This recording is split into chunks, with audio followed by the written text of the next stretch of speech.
இப்போ அந்த ஐயப்பன் கோயிலில் பார்த்தீங்கன்னா 18 படியோட திருநாமங்கள் நம்ம பார்த்துருவோம். ஓகேங்களா? 1ஆம் படி பார்த்தீங்கன்னா குளத்தூர் பாலன், 2ஆம் படி பார்த்தீங்கன்னா ஆரியங்காவு ஆனந்த ரூபன், 3ஆம் படி பார்த்தீங்கன்னா எரிமேலி ஏழை பங்காளன், 4ஆம் படி பார்த்தீங்கன்னா ஐந்து மலை தேவன், 5ஆம் படி பார்த்தீங்கன்னா ஐங்கரன் சோதரன், 6ஆம் படி பார்த்தீங்கன்னா கலியுக வரதன், 7ஆம் படி பார்த்தீங்கன்னா கருணாகர தேவன், 8ஆம் படி பார்த்தீங்கன்னா சத்திய பரிபாலகன், 9ஆம் படி பார்த்தீங்கன்னா சர்க்குணசீலன், 10ஆம் படி பார்த்தீங்கன்னா சபரிமலை வாசன், 11ஆம் படி பார்த்தீங்கன்னா வீரமணி கண்டன், 12ஆம் படி பார்த்தீங்கன்னா விண்ணவர் தேவன், 13ஆம் படி பார்த்தீங்கன்னா மோகினி பாலன், 14ஆம் படி பார்த்தீங்கன்னா சாந்த சுவரூபன், 15ஆம் படி பார்த்தீங்கன்னா சர்க்குணநாதன், 16ஆம் படி பார்த்தீங்கன்னா நற்குண கொழுந்தன், 17ஆம் படி பார்த்தீங்கன்னா உள்ளத்தமர்வோன், 18ஆம் படி பார்த்தீங்கன்னா ஸ்ரீ ஐயப்பன். இதுதாங்க அந்த படிகளுடைய திருநாமங்கள். அடுத்தது நம்ம படிகளுக்கான தத்துவங்களை பார்ப்போம். அது எல்லாத்துக்குமே ஒவ்வொரு அர்த்தங்கள் உண்டு.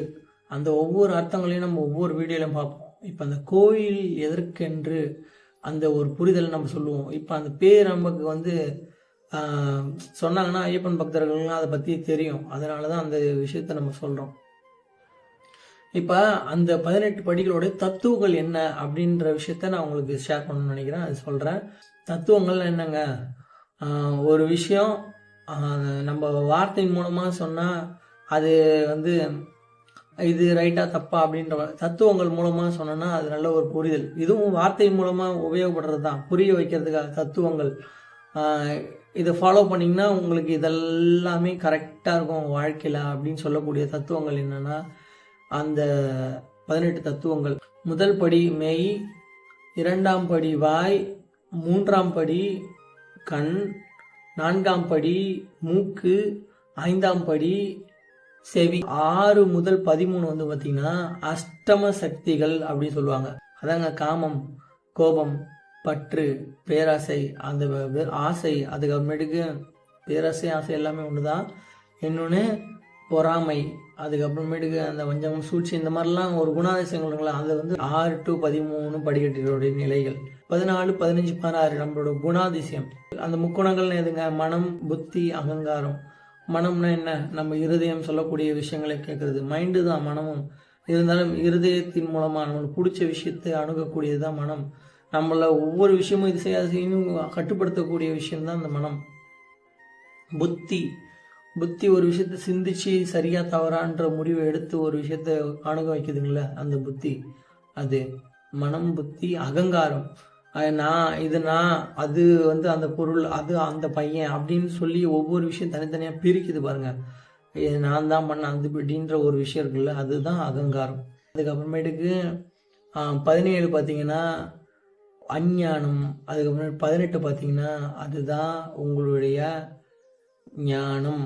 அவ்வளோதாங்க அந்த 18 படிகளுடைய தத்துவங்கள். அதுக்கு அடுத்தது நம்ம என்ன பார்க்க போறோம்னா அந்த 18 படிகளுடைய தெய்வ அம்சம். இதெல்லாம் நான் ஏன் உங்களுக்கு சொல்றேன்றது கடைசியில் நம்ம சொல்லி முடிப்போம். அந்த தெய்வ அம்சத்தை நம்ம பார்ப்போம். தெய்வ அம்சம்னா ஒன்றும் இல்லைங்க, நம்ம திங்கள், செவ்வாய், புதன், வியாழன், வெள்ளி, சனி, ஞாயிறுன்னு கும்பிட்றோம்ல, அதுதான் சொல்லி வச்சிருக்காங்க. இப்போ பார்த்தீங்கன்னா ஞாயிறு, அதுதான் முதல் படி. தெய்வ அம்சம் என்னன்னு பார்த்துருவோமா? சூரியன். 2ஆம் படி பார்த்தீங்கன்னா அந்த சூரிய பகவானோட அம்சமான சிவனை குறிக்கக்கூடியது. அதுக்கப்புறம் சிவனை குறிக்கக்கூடியது 2ஆம் படி. 3ஆம் படி பார்த்தீங்கன்னா திங்கள், நம்மளுடைய நிலவு சந்திரனை குறிக்கக்கூடியது. 4ஆம் படி பார்த்தீங்கன்னா நம்மளுடைய பராசக்தி அம்மாவை குறிக்கக்கூடியது. அதுக்கப்புறமேட்டுக்கு 5ஆவது பார்த்தீங்கன்னா திங்களுக்கு அப்புறம் என்னங்க, செவ்வாய் தானே, நம்மளுடைய செவ்வாய் பகவானை குறிக்கக்கூடியது. செவ்வாய் பகவானோட நம்ம அம்சத்தில் பிறந்தவர் யார், நம்ம முருகன். அவர் பார்த்தீங்கன்னா 6ஆம் படி. 5 செவ்வாய் பகவான், 6 ஆறுமுக பெருமான், 7 பார்த்தீங்கன்னா புதன் பகவானை குறிக்கக்கூடியது. 8 பார்த்தீங்கன்னா புதன் பகவானோட அம்சம் யாரு, நம்ம விஷ்ணு பகவான். விஷ்ணு பரமாத்மானா மகாவிஷ்ணு, அவங்கள தான். 9ஆம் படி பார்த்தீங்கன்னா நம்மளுடைய குரு பகவான் குறிக்கக்கூடியது. 10 பார்த்தீங்கன்னா குரு பகவானோட அம்சத்தில் பிறந்த பிரம்மா குறிக்கக்கூடியது 10ஆம் படி. 11ஆம் படி பார்த்தீங்கன்னா வியாழனுக்கு அப்புறம் வெள்ளியா சுக்கிர பகவானை குறிக்கக்கூடியது. சுக்கிர பகவான் 11ஆம் படி. 12ஆம் படி அப்போ யார் வருவா? சுக்கிர பகவானோட அம்சம் யார்? திருவரங்கன், அவங்கள குறிக்கக்கூடியது. அதுக்கப்புறம் 13ஆவது இடம் பார்த்தீங்கன்னா வெள்ளிக்கு அப்புறம் சனி பகவான். அதுக்கப்புறமேட்டுக்கு 13 முடிஞ்சிருச்சு. 14ஆவது பார்த்தீங்கன்னா சனி பகவானோட அதிபதி, சனி பகவானுடைய அம்சத்தில் பிறந்தவங்க யார்? அவங்க 14ஆம் படிக்கு வருவாங்க. அவங்க தான் யாருன்னு பார்த்தீங்கன்னா நம்மளுடைய யம தர்மராஜா. அதுக்கப்புறமேட்டுக்கு 14 வரையும் முடிஞ்சிச்சா. இப்போ 15 பார்த்தீங்கன்னா ராகு பகவான். 16 பார்த்தீங்கன்னா ராகு பகவானுடைய அம்சம் பார்த்தீங்கன்னா காளி தேவி அம்மா. அதுக்கப்புறமேட்டுக்கு 17ஆவது பார்த்தீங்கன்னா கேது பகவான். அதுக்கப்புறமேட்டு கேது பகவானோட அம்சம் யார்? ஞானக்காரகர், விநாயகர். எக்ஸாக்ட்லி கரெக்டாக சொன்னீங்க. விநாயகரை குறிக்கக்கூடியது. அந்த 18 படியும் முடிஞ்சு விட்டது தெய்வாம்சத்தில். ஓகேங்களா? 18 படி இதாங்க 18 படியோட தெய்வாம்சம். கடைசியில் விநாயகர்களை முடிச்சிருக்காங்க 18ஆம் படியை. இப்போ நம்ம பார்த்தீங்கன்னா அடுத்தது இன்னொரு முக்கியமான ஒரு விஷயம் இருக்குது, அதை நான் உங்களுக்கு சொல்கிறேன். அதுக்கப்புறம் பார்த்தீங்கன்னா நம்மளுடைய ஐயப்ப சாமி வந்து மகிழ்ச்சியை கொல்றதுக்காக யூஸ் பண்ணப்பட்ட ஆயுதங்கள் அது ஒரு 18 இருக்குது. இதெல்லாம் வந்து பார்த்திங்கன்னா அந்த படிக்கட்டில் பொறிச்சிருக்கும், அந்த படிக்கட்டில் குறிப்பிட்டிருக்கும். அந்த படிக்கட்டோட தெய்வாம்சம், அதுக்கப்புறமேட்டுக்கு அந்த படிக்கட்டோட தத்துவங்கள், இது எல்லாமே பார்த்திங்கன்னா நம்ம முன்னோர்களால் நமக்குன்னு அதை குறிப்பிட்டு நம்ம தெரிஞ்சுக்கணுன்றதுக்காக பல புத்தகத்தில் குறிப்பிடப்பட்டிருக்கு. அதுதான் நான் உங்களுக்கு சொல்கிறேன். அதுக்கப்புறம் நான் கடைசியாக அது எதனால் அந்த விஷயத்தெல்லாம் சொல்கிறாங்க அப்படின்றதெல்லாம் நான் சொல்கிறேன். ஓகேங்களா? ஐயப்ப சாமி வந்து மகிழ்ச்சியை கொல்லும் போது என்னென்ன ஆயுதங்கள் யூஸ் பண்ணாங்கன்னா வில், வாள், குந்தம், பரிசை, ஈட்டி, கைவாள், முள்தடி, அந்த முள்தடி முள்ளு மாதிரி இருக்குங்களா அது, அப்புறம் முசலம், கதை, அப்புறம் அங்குசம், பாசம், பிந்திப்பாலம், அதுக்கப்புறம் சக்கரம், பரிகம், சரிகை. இந்த மாதிரி 18 விதமான ஆயுதங்களில் கொண்டு இந்த மகிழ்ச்சியை வீழ்த்தினாருன்னு நம்ம முன்னோர்கள் நமக்காக சொல்லிட்டு போனது. இதெல்லாம் ஏங்க நமக்காக சொல்லணும்? ஏன் கோயிலில் இந்த மாதிரி விஷயத்தெல்லாம் நோட் பண்ணி வைக்கணும்? இதெல்லாம் என்ன, எதை சொல்ல வருது அப்படின்ற ஒரு விஷயத்த நம்ம உள்நோக்கி பார்க்கணும், உள்நோக்கி நமக்குள்ளே கேட்கணும். கேட்கும் போது அதுக்கு உண்டான பதில் கண்டிப்பாக நம்மளுக்கு கிடைக்கும். இதெல்லாமே நம்ம மனிதர்கள் உடம்புக்குள்ள நடக்கக்கூடிய ஒரு வித இந்த காலத்தை நோக்கி செல்லும்ல அந்த நாட்கள், அப்பப்போ எல்லாமே நடக்கக்கூடிய ஒரு விஷயம்தான். எந்த ஒரு குணாதிசயங்கள் தான் நம்மக்கிட்ட எப்பயுமே தொத்திக்கிட்டு வருது. இந்த ஒரு குணாதிசயங்களை நம்ம வந்து இறைவனோட அருளால் நம்ம கட்டுப்பாட்டுக்குள்ளே கொண்டு வரும்போது அந்த இறைவன்னா யாரு, நீங்கன்னா யாருன்றத முழு மனதோடு நீங்கள் உணரலாம். அது முழுசாக நீங்கள் நம்புறதை பொறுத்து. என்னால் நான் யாருன்றதை நான் உணர்வேன் அப்படின்ற ஒரு நம்பிக்கையை விதைச்சிட்டிங்கன்னு வச்சுக்கோங்களேன். அதுக்கப்புறம் பாருங்கள், அங்கே இருக்கக்கூடிய ஐயப்பனையை நீங்கள் பார்த்துட்டீங்க, புறப்பொருளாக வெளியே பார்க்கும்போது அங்கே இருக்க ஐயப்பனை பார்த்துட்டீங்க. ஆனால் உங்களுக்குள்ளே இருக்க அந்த ஐயப்பனை, அறிவொளியை உங்களுக்கு கொடுத்து கொண்டு இருக்கிற அந்த ஐயப்பனை நீங்கள் கண்டிப்பாக ஒரு நாள் பார்ப்பீங்க. அது நீங்கள் பார்க்கணுன்னா இப்போ அந்த 18 படிகளுடைய தத்துவத்தை நீங்கள் தெரிஞ்சுக்கிட்டு அதை நீங்கள் ஃபாலோ பண்ணும் போது, இப்போ உடனே எல்லாமே பண்ணணும் இல்லைங்க, அதை பற்றி தெரிஞ்சு அந்த புரிதலை வளர்த்துக்கும் போது பார்த்தீங்கன்னா அதுக்கப்புறம் உங்களுக்கு தேவைப்படக்கூடிய காலகட்டத்தில் நீங்கள் உங்களுக்குள்ளே இருக்க ஐயப்ப சாமியை கண்டிப்பாக பார்ப்பீங்க. இதுதான் நான் உங்கள்கிட்ட சொல்லணும்னு வந்தேன், சொல்லிட்டேன். புலன் 5, அதுக்கப்புறமேட்டுக்கு பொறி 5, அதுக்கப்புறமேட்டுக்கு பிராணன் 5, அதுக்கப்புறம் நம்மளோட முக்குணம், மனம், புத்தி, அகங்காரம். இந்த மாதிரி எல்லா விஷயத்தையும் எவன் ஒருவன் தான் கண்ட்ரோலுக்கு கொண்டு வரானோ அவங்களால அந்த ஒரு ஐயப்பனுடைய நிலையை அடைய முடியும். ஐயப்பனோட நிலையை நீங்கள் உணர முடியும். ஐயப்பன் நிலையை நீங்கள் காண முடியும். இப்படி தான் சொல்லி வச்சுட்டு போயிட்டாங்க. காண முடியும்னா உங்கள் புறக்கண்களால் பார்க்கறது வந்து மற்றவங்க பார்த்துக்கிட்டோம், உங்களோட அகக்கண்களால் உங்களால் பார்க்க முடியும். ஐயப்பனுடைய நிலையை மற்றவங்க வந்து அவங்கள பார்க்கும் போதே ஒரு சந்தோஷப்படுவாங்க. அவங்க சந்தோஷம்னா உங்களை சிரிச்சு அந்த மாதிரி இல்லை, அவங்களோட மன வேதனையும் வருத்தத்தையும் உங்ககிட்ட ஷேர் பண்ண வருவாங்கள்ல, அப்போ நீங்கள் அந்த பிரகாசமாக ஒழிக்கக்கூடிய ஐயப்பனை ஆக்டிவேட் பண்ணிட்டீங்கன்னு அர்த்தம். ஒருத்தவங்க கிட்ட வந்து ஷேர் பண்ணக்கூடிய விஷயத்த நீங்கள் உங்களுக்குள்ளேயே சீக்ரெட்டாக வச்சு அதை நீங்கள் காப்பாற்றுறீங்கன்னா உண்மையாலே ஐயப்பன் உங்களுக்குள்ள வாசம் செய்கிறான்னு அர்த்தம். அதுதான் உங்கள் உயிரை தான் ஐயப்பன் சொல்லியிருக்காங்க. இங்கே மட்டும் இல்லைங்க, எல்லா மதத்துலேயும் சரி, ஐயப்பனாக இருந்தாலும் சரி, ஜீசஸாக இருந்தாலும் சரி, தேவனாக இருந்தாலும் சரி, தேவன், ஜீசஸ், பரிசுத்த ஆவியானவர் எல்லாருமே ஒரே ஆளாக இருந்தாலும் சரி, அல்லாவாக இருந்தாலும் சரி, புத்தர், குபேரர், அப்படி சாய்பாபா, இப்படி இருக்கக்கூடிய எல்லாருமே இந்த உலகத்தில் தோன்றினவங்க தான். கிருஷ்ணர், விஷ்ணு, சிவம், இவங்க எல்லாருமே இந்த உலகத்தில் தோன்றினவங்க தான். நம்ம கதை ரீதியாக படிக்கிறோம்ல, தோன்றினவங்க தானே. அப்போ அவங்க மனித உடல் எடுத்திருக்காங்கல்ல, அப்போ அவங்க எதை வந்து அந்த ஒரு இறைவனா அவங்க கும்புற தெய்வம்னு ஒன்று இருக்குல்ல, ஏன் அவங்க அதை வந்து அவங்க கும்புற தெய்வம் எதுன்னு உங்களுக்கு தெரியுமா? அது வந்து மற்றவங்க சொல்லி தான் உங்களுக்கு தெரியும். உண்மையிலே அவங்க கும்புற தெய்வமே, அவங்க புரிஞ்சு வச்சிருக்க அவங்களோட உண்மையான புரிதலே அந்த உயிர், அந்த அறிவு ஒளி.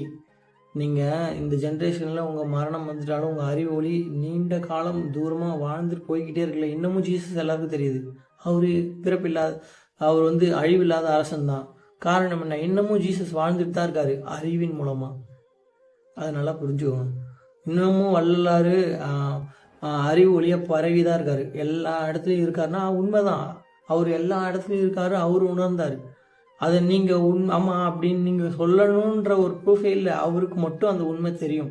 அதை நம்பக்கூடியவங்க, வள்ளலரோட பாதையை பின்பற்றவங்களுக்கும் தெரியும் அந்த உண்மை. அவர் எல்லா இடத்துலையும் இருக்காரு. ஏன்னா உண்மை நிலைன்னா என்ன? புறக்கண்ணால் பார்க்கறது இல்லை, நீங்கள் அகக்கண்ணால், இந்த மூன்றாம் கண்ணால் பார்க்கக்கூடிய அந்த அறிவு ஜோதி தான். அறிவு பிரகாசம், அவர் இருக்காருன்ற ஒரு நம்பிக்கையான ஒரு அறிவு இருக்குது பார்த்தீங்களா? நம்பிக்கைன்னு ஒன்று இருக்குது பார்த்தீங்களா? அது அந்த நம்பிக்கைன்ற ஒரு அறிவு.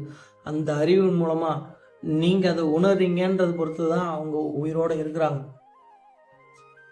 இல்லைன்ற பட்சத்தில் யார் அதை உணர்றாங்களோ அவங்க பார்வைக்கு அவங்க இன்னும் அழியாத அரசனாக தான் வாழ்ந்துட்டுருக்காங்க. இன்னும் கோடிக்கணக்கான வருஷம் போய் கூட அவங்க வந்து அந்த அறிவின் மூலமாக எல்லார்கிட்டையும் வாழ்ந்துட்டு தான் இருப்பாங்க. ஏன்னா அது உண்மையான அறிவு என்றைக்குமே அழியாது.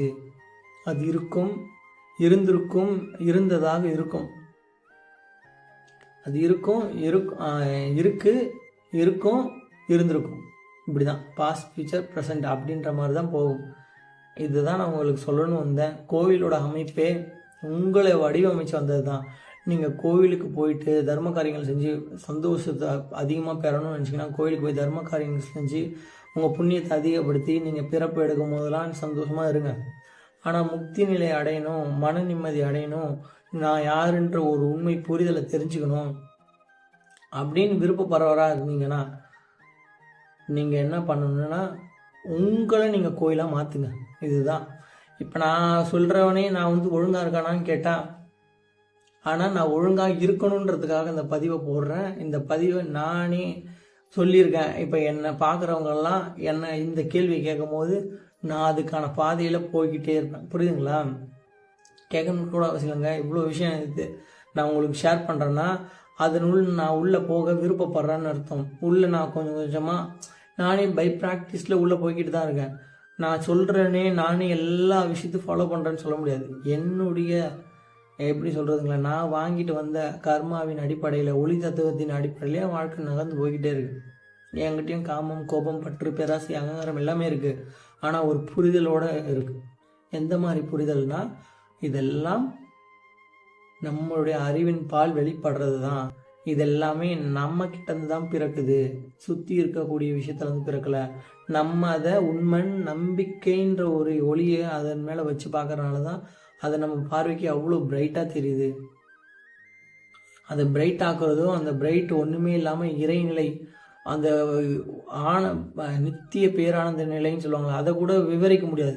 அந்த ஒரு சைலண்ட்டான ஒரு மொமெண்ட் இருக்குல்ல, அதை நானும் அனுபவிக்கணும்னு தான் நினைக்கிறேன். ஆனால் அதற்கான காலகட்டம் கண்டிப்பாக வரும். இந்த காலகட்டத்திலே பார்த்திங்கன்னா நம்மளுடைய வாழ்க்கையில் நிறைய மாற்றம், ஆன்மீக நம்ம நிம்மதியை தேடக்கூடிய காலகட்டமாக இருக்குதுன்னு நான் நம்புகிறேன். ஏன்னா எல்லா அனுபவத்தையும் நீங்கள் அனுபவிச்சா மட்டும்தான் இந்த மாதிரியான ஒரு தெளிந்த ஞானம் உங்களுக்கு கிடைக்கும். ஆனால் நான் என் பார்வையில் எல்லா அனுபவத்தையும் நான் தான் அனுபவிக்கிறேன்ற ஒரு நம்பிக்கையில் இருக்கிறனால தான் எனக்கு ஒவ்வொரு விஷயத்துலையும் நான் போய் அனுபவிக்கணுன்ற ஒரு அவசியம் இல்லாமல் போகுது. புரியுதுங்களா?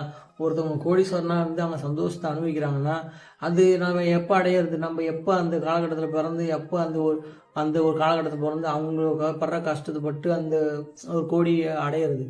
ஆனால் நான் தான் அந்த இடத்துல இருந்து அந்த சந்தோஷத்தை அனுபவிக்கிறேன்றது இங்கேருந்தே இந்த ஒரு தெளிந்த ஒரு சிந்தனையில் நினைக்கும் போது அதை அந்த அவங்க படுற சந்தோஷம் எனக்குள்ள அது விதைக்கப்படுதா, அப்போ நான் அந்த பிறப்பை எடுக்கணுன்ற ஒரு அவசியமும் இல்லாமல் போயிடுது. இவ்வளோதான். இப்படி எல்லா இடத்துலையும் இறைவன் எப்படி இருக்காரோ உங்களை நீங்கள் எல்லா இடத்துலையும், ஏன்னா இறைவன் குப்பையில் படைக்கல, இறைவன் அவரை போன்ற பிள்ளைகளை தான் படைச்சிருக்காரு. அப்படின்னா நீங்கள் சிந்திக்கக்கூடிய சிந்தனையும் இறைவனை போல தான் இருக்கணும். இறைவன் எதற்கும் அப்பாற்பட்டவன் தான். ஆனால் இந்த அறிவின் பூர்வமாக நீங்கள் சிந்திக்கும் போது எதற்கும் அப்பாற்பட்டவன் சிந்திக்கக்கூடிய செயலில் இருக்கணும். அப்படின்னா நீங்கள் எல்லாவுமாவே இருந்தால் மட்டும்தான் பிறப்பிறப்பு சுழற்சியில் மாட்டிக்க மாட்டீங்க. எல்லாவுமாவே இருந்து எல்லாம் ஒன்று என்ற நிலைக்கு அந்த ஒன்றும் இல்லாத நிலைக்கு போய் நித்திய பேரானந்த நிலை, அதை சொல்ல வார்த்தையே இல்லை, அதை அறிவில் அடக்கவே முடியாது. அது